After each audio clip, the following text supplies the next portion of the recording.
Hello sa inyong lahat. Kamusta po kayo? Living wisely and the spirit filled. Mamuhay ng may katalinuhan at puspos ng Espiritu Santo. Pagbasa sa kasulatan, Ephesians chapter 5 verse 16 to 18. Samantalahin ninyo ang bawat pagkakataon, yamang masasama ang mga araw ngayon. Huwag kayong maging mga hangal. Sa halip ay unawain ninyo kung ano ang kalooban ng Panginoon. Huwag kayong maglalasing sapagkat mauuwi ito sa kahalayan. Sa halip magpasakop kayo sa Espiritu Santo.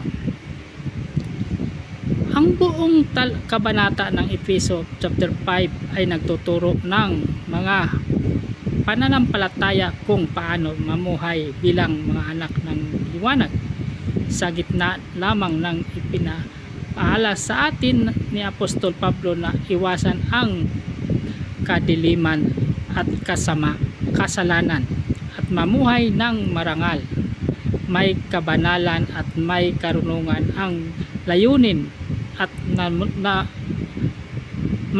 manunulat at inihanda tayo sa pamumuhay na kaya-aya ng sa Diyos sa gitna ng mundong puno ng tukso at kasamaan. Ang mahalagang mensahe dito ay malinaw. Hindi sapat alam natin ang katotohanan. Dapat ito'y isabuhay sa tulong ng banal na Espiritu sa gusto ng Diyos, at huwag ninyong malason ng kasamaan ng sanlibutan.